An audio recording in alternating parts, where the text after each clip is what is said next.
Pernah nggak sih lagi di kondangan, di kafe, atau bahkan pas lagi di jalan, tiba-tiba aja denger alunan dangdut? Musik ini tuh kayak udah jadi soundtracknya kehidupan kita di Indonesia ya. Tapi di balik musiknya yang asik buat goyang itu, ternyata ada sebuah paradoks yang jujur aja miris banget. Yuk kita bedar bareng-bareng. Oke, kita buka pakai angka ya, biar kebayang skalanya. 58%! Bayangin, 58% masyarakat Indonesia itu suka sama dangdut. Itu lebih dari separuh populasi loh.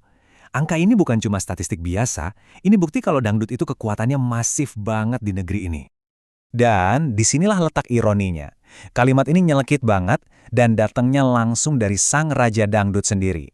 Orang yang paling populer dengan karya-karyanya justru merasa jadi korban terbesar dari sistem yang harusnya melindungi mereka. Inilah inti paradoksnya dan dari sinilah kita mulai penelusuran kita. Kita masuk ke bagian pertama, paradoks musik rakyat. Logikanya kan sederhana banget ya. Musik yang paling banyak didengerin harusnya ngasih duit paling banyak juga dong buat penciptanya.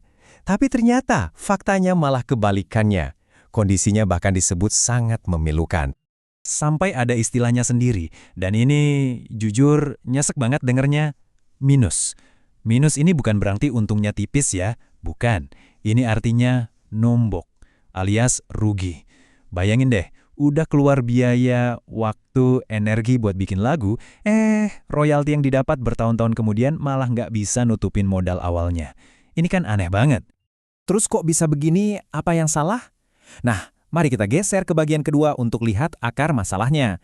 Ini bukan karena musiknya nggak laku, sama sekali bukan. Ini murni karena sistemnya yang rusak. Poin paling pentingnya tuh ini.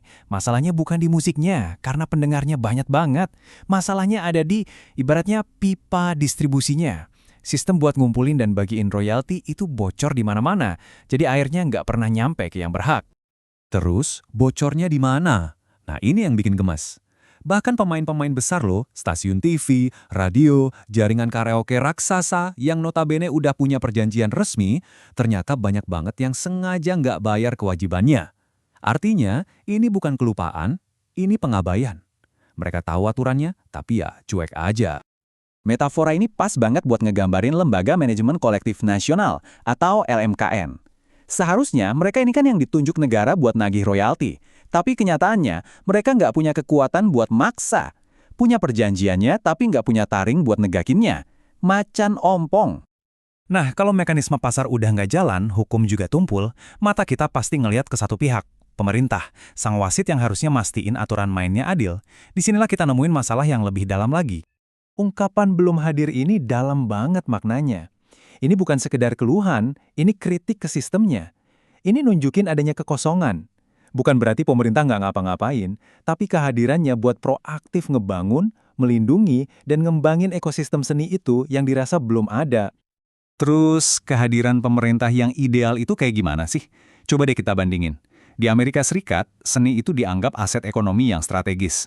Di Korea Selatan, K-pop itu nggak tiba-tiba meledak gitu aja. Itu ada campur tangan negara yang terencana dan sadar buat dijadiin ujung tombak soft power yang ngasilin miliaran dolar. Itulah yang namanya intervensi aktif. Oke, masalahnya rumit banget. Tapi dari berbagai diskusi, termasuk dalam misi pembuatan undang-undang baru, muncullah sebuah usulan solusi yang sangat praktis. Sebuah ide yang kelihatannya simpel, tapi bisa mengubah semuanya. Jadi ini dia pertanyaan kuncinya. Kalau penegakan hukumnya lemah dan si macannya ompong, gimana caranya kita bisa memastikan semua yang pakai musik buat cari untung itu benar-benar bayar hak para penciptanya? Dan ini dia jawabannya.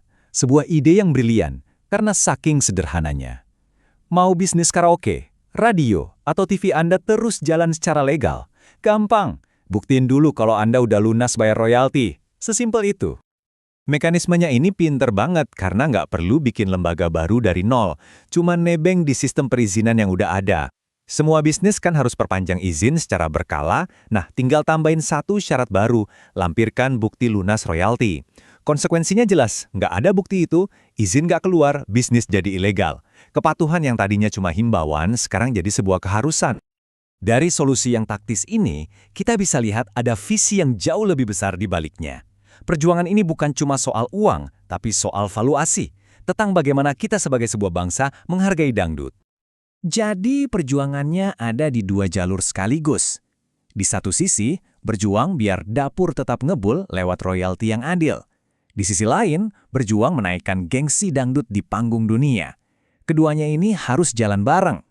Perjuangan royalti dan pengajuan ke UNESCO ini sebenarnya kayak dua sisi dari satu koin yang sama. Yang satu tujuannya naikin nilai ekonominya, biar para seniman sejahtera. Yang satu lagi, naikin nilai budayanya, biar dangdut diakui sama dunia. Keduanya ini saling menguatkan. Pada akhirnya, tujuannya ya cuma satu, menciptakan sebuah lingkaran yang sehat. Kalau penciptanya sejahtera, mereka bisa lebih bebas berkarya, menghasilkan karya-karya yang makin bagus, yang pada akhirnya akan mengangkat nama dangdut itu sendiri. Industrinya jadi sehat dan dihargai sebagaimana mestinya. Jadi, lain kali Anda dengar lagu dangdut, coba deh ingat sejenak kalau di balik irama itu ada sebuah perjuangan besar yang lagi terjadi. Dan ini ninggalin satu pertanyaan penting buat kita semua renungkan. Kalau model perlindungan yang terstruktur ini bisa berhasil buat dangdut, kira-kira kesenian asli Indonesia apa lagi ya yang butuh kita perjuangkan dengan cara yang sama?